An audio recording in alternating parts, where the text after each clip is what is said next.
Hello guys, good morning. मैं Manoj sir. आज हम लोग मानवीय संसाधनों का प्रबंधन पढ़ेंगे। मानवीय संसाधनों का प्रबंध कह लें आप या इसे प्रबंधन कहें। मानवीय संसाधनों का प्रबंधन। मानवीय संसाधनों का प्रबंधन क्या होता है? देखिए, हम इसको शुरू करने से पहले निवेदन करेंगे आपसे कि यदि आप हमारे चैनल पर नए हैं तो please Manoj sir Purvanchal classes को सब्सक्राइब करें, लाइक करें और ज़्यादा से ज़्यादा शेयर करें। शुरू करते हैं हम मानवीय संसाधनों का प्रबंधन। मानवीय संसाधनों का प्रबंधन क्या होता है? देखिए, अब मानवीय संसाधनों का प्रबंधन विद्यालय के सर्वांगीण विकास की वह कला है। देखिए, सबसे पहली बात, जो प्रबंधन होता है उसको आपने देखा इसके पूर्व के वीडियो में कि एक कला होती है। ये मैनेजमेंट जो होता है, मैनेज करना जो होता है, वो एक कला है, एक आर्ट है। ठीक है, तो यहाँ भी प्रोफेसर एस.के. दुबे क्या कहते हैं कि मानवीय संसाधनों का प्रबंध विद्यालय के सर्वांगीण विकास की एक कला है, जिसके द्वारा प्रत्येक व्यक्ति को उसकी योग्यता एवं क्षमता के अनुसार कार्य प्रदान करके उनका सहयोग प्राप्त किया जा सकता है। समझ रहे हैं बात? सबसे प्रमुख चीज़ें हमने जो एक साइकिल बनाई थी आपका कि जो मैनेजमेंट होता है, प्रबंध जो होता है, प्लानिंग होती है, कंट्रोलिंग होती है, ऑर्गेनाइजेशन होता है ना, गाइडेंस होता है, काउंसलिंग होती है, फीडबैक होता है, सारी चीज़ें होती है ना इसमें। तो वही सारी चीज़ें यहाँ पे भी है। मानवीय संसाधनों का प्रबंध विद्यालय के सर्वांगीण विकास की एक कला है, जिसके द्वारा प्रत्येक व्यक्ति को उसकी योग्यता एवं क्षमता के अनुसार कार्य प्रदान करके उनका सहयोग प्राप्त किया जा सकता है। ठीक, ये प्रोफेसर एस.के. दुबे का मानना है। Professor SK. दुबे कहते हैं। इसके अलावा बहुत सारी परिभाषाएं आपको मिलेंगी। यदि आप परिभाषा एक आधा और नोट करना चाहें तो नोट कर सकते हैं। Professor OP. शर्मा क्या कहते हैं? देखिए, ओ.पी. शर्मा का मानना है कि मानवीय संसाधनों का प्रबंधन वह सार्वभौमिक तकनीकी है। मानवीय संसाधनों का प्रबंधन वह सार्वभौमिक तकनीकी है जो विद्यालय से संबद्ध मानव से सर्वाधिक सहयोग प्राप्त करके, विद्यालय से संबंध जो मानव हैं उससे सर्वाधिक सहयोग प्राप्त करके संपूर्ण समाज तथा राष्ट्र की आकांक्षाओं की पूर्ति करता है। अब देखिए, ये तो ओ.पी. शर्मा का कथन था। अर्थात जो मानवीय संसाधन हैं उनका प्रबंधन कैसे किया जाए, इसको तो हमने एक कला मान ही लिया है कि एक कला है, ये एक सार्वभौमिक तकनीकी भी मान लिया हमने। एक टेक्नोलॉजी है, तकनीकी है, जिसके पास ये कला है, जिसके पास ये तकनीकी है, टेक्निक है, वह सही तरीके से अपनी व्यवस्थाओं का संचालन कर सकता है। ठीक है, तो मानवीय संसाधनों का प्रबंधन यानी मानवीय संसाधन होते कौन कौन से लोग हैं? प्रश्न ये आता है कि मानवीय संसाधन में कौन कौन से लोग शामिल होते हैं? तो मानवीय संसाधन में शामिल होते हैं जो वहाँ के अध्यापक होते हैं, यानी एक शिक्षक, ये मानवीय संसाधन में शामिल होते हैं। ठीक है, दूसरे बालक, स्टूडेंट, छात्र, और तीसरा जो होता है वह समुदाय होता है। यानी मानवीय संसाधन की ये बात है कि मानवीय संसाधन में शिक्षक होंगे, बालक यानी स्टूडेंट होगा, समुदाय यानी वह कम्युनिटी होगी। टीचर्स, स्टूडेंट और कम्युनिटी, ये तीन चीज़ें ही मानवीय संसाधन के रूप में मानी जाती हैं। देखिए, ये मानवीय संसाधन के उद्देश्य यानी जो प्रबंध मानवीय संसाधनों का प्रबंध किया जाता है उसके उद्देश्य क्या होते हैं, थोड़ा सा 2 लाइन की चर्चाएं हम इस पे भी करेंगे। मानवीय संसाधनों का जो उद्देश्य होता है वह जो हमारे यानी समाज की जो आकांक्षाएं होती हैं उसको प्रबल यानी सक्षम बनाता है, प्रबल बनाने में, यानी मानवीय आकांक्षाओं की पूर्ति में यह मानवीय संसाधन सक्षम होता है, यानी सक्षम बनाता है। दूसरी चीजें कि लोगों को, व्यक्ति को उसकी रुचि के अनुसार कार्य मिलता है। आपने देखा इसके पहले मैनेजमेंट की प्रक्रियाएं कि व्यक्ति को रुचि के अनुसार, उसकी क्षमता के अनुसार उसको कार्य मिल जाता है। और दूसरे कि वह जो विद्यालय के संबंध में जो मानवीय समुदाय है उससे अधिकतम सहयोग प्राप्त कर लेता है। इसीलिए हम मानवीय संसाधनों का गठन करते हैं या मानवीय संसाधनों की व्यवस्था की जाती है।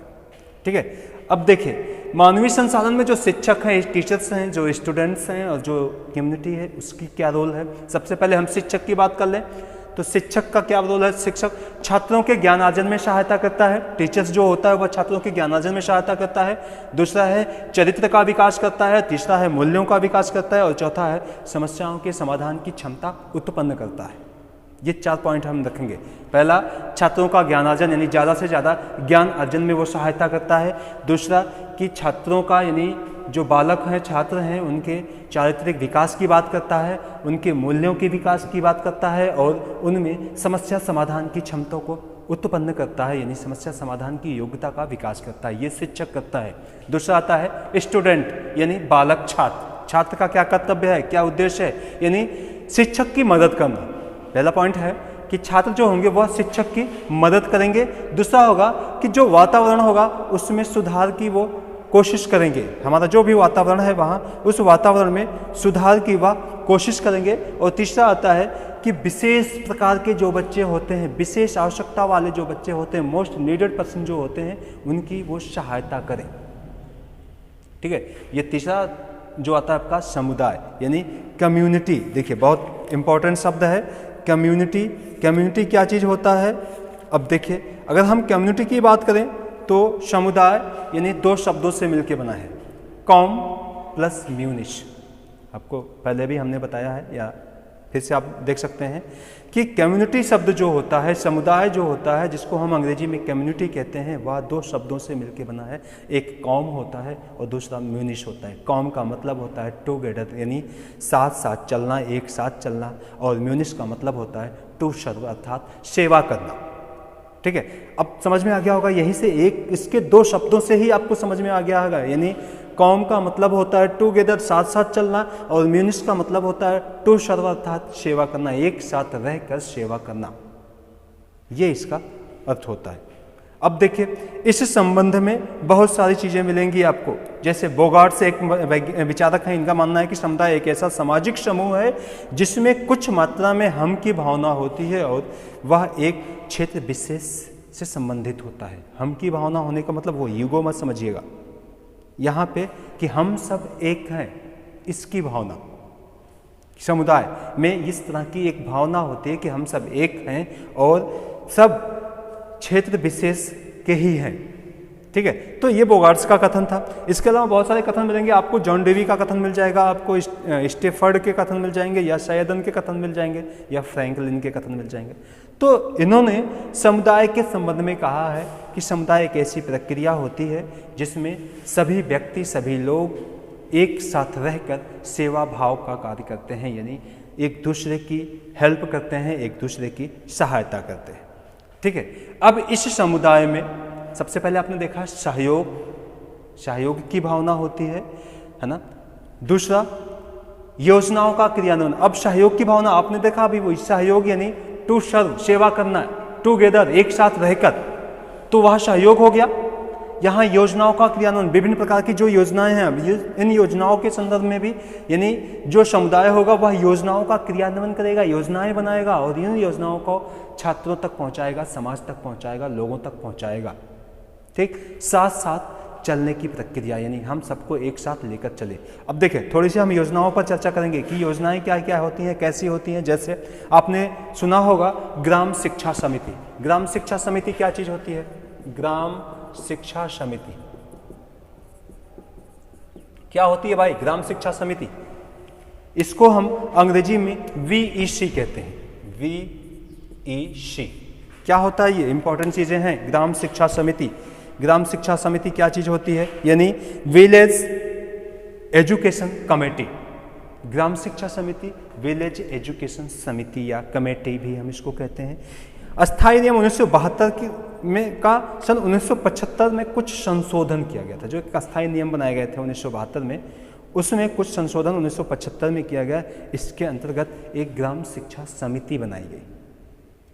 दोस्त, ये ग्राम शिक्षा समिति का काम क्या होता है या किस प्रकार बनाई गई, इसका गठन कैसे किया गया। तो सबसे पहले आप जानें कि ग्राम शिक्षा समिति के गठन में सबसे पहला पॉइंट है ग्राम सभा का प्रधान जो होता है वही उसका अध्यक्ष होता है। यानी ग्राम शिक्षा समिति के गठन का अध्यक्ष कौन होता है, ग्राम शिक्षा समिति का अध्यक्ष कौन होता है, तो वहाँ का प्रधान होता है वही उसका अध्यक्ष होता है। दूसरा कि बेसिक विद्यालयों के छात्रों के 3 संरक्षक यानी अभिभावक, जो बेसिक शिक्षा के स्कूल हैं उनके जो छात्र हैं उनके 3 अभिभावक होंगे, ठीक, जिसमें एक महिला भी होगी और इसके अलावा विद्यालय उप निरीक्षक भी होता है, ठीक। इस तरह से इसका गठन किया जाता है। इसके अलावा भी प्रधानाध्यापक होगा, एक विद्यालय के अन्य वरिष्ठतम प्रधानाध्यापक होगा एवं और भी उसके एक टीचर होते हैं जो उसके सदस्य होते हैं। इस तरह से ग्राम समुदाय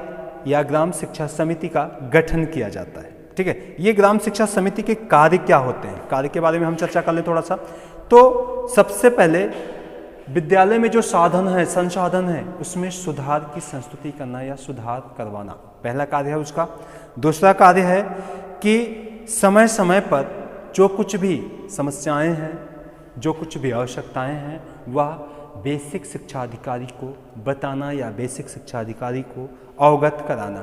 तीसरा कि विद्यालय की मरम्मत कराना, वहाँ के भौतिक संसाधनों की मरम्मत कराना, ये वहाँ की समिति का कार्य है। चौथा कि बेसिक विद्यालयों की जांच करना, ये ग्राम शिक्षा समिति के कार्य हैं। अब देखिए, एक 2009 का एक अधिनियम आया था, आर्टिकल 2009 में, जो निःशुल्क एवं अनिवार्य बाल शिक्षा अधिकार अधिनियम 2009, ये इसके धारा 21 के अंतर्गत विद्यालय प्रबंध समिति के गठन की भी बात की गई थी इसमें।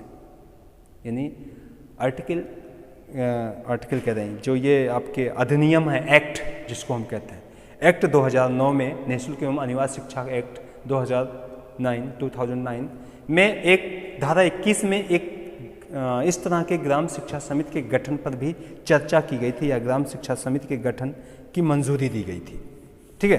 इसके अलावा भी एक मातृ शिक्षक संघ भी होता है, इसी समुदाय में मातृ शिक्षक संघ भी होता है। वह भी माता यानी कि जो महिलाएं होती हैं उनको जोड़कर एक संघ बनाया जाता है। यानी जो शिक्षिकाएं होती हैं या जो वहाँ के बच्चे होते हैं, उनके अभिभावक के रूप में जो महिला माताएं होती हैं, उनको जोड़कर भी हम एक शिक्षक संघ बनाते हैं, जिसको हम मातृ शिक्षक संघ के रूप में जानते हैं कि मातृ शिक्षक संघ होता है। इसके अलावा अभिभावक शिक्षक संघ भी होता है। समुदाय के अंतर्गत मैं बात कर रहा हूँ, अभिभावक शिक्षक संघ भी होता है, पेरेंट्स टीचर्स एसोसिएशन होता है। इसके अलावा महिला प्रेरक भी होती है। महिला प्रेरक अक्सर आप सुनते होंगे कि महिला प्रेरक की नियुक्ति की गई है, या महिला प्रेरक है जो हमेशा बच्चों को प्रेरित करती है, स्टिमुलस देती है, स्टिमुलाइज करती है कि आप जो है बच्चे को, या गार्जियन से कहती है कि आप बच्चे को विद्यालय भेजें, बच्चा पढ़ने जाए, सीखे कुछ, ठीक है। तो इस तरह से जो हमारे समुदाय का गठन किया जाता है विभिन्न योजनाओं के तहत, वह इसलिए कि हमारे जो भी साधन संसाधन है, मानवीय संसाधनों के अंतर्गत आता है ये, कि जो भी साधन संसाधन हैं उनको सही तरीके से क्रियान्वित किया जाए और बच्चे में गुणवत्तापूर्ण सुधार लाया जाए। इसलिए हमने इस तरह की व्यवस्थाओं को देखा। ये मानवीय संसाधनों के प्रबंध के अंतर्गत आने वाली प्रक्रियाएं हैं, ठीक है। तो ये आज का वीडियो हम यहीं समाप्त करते हैं।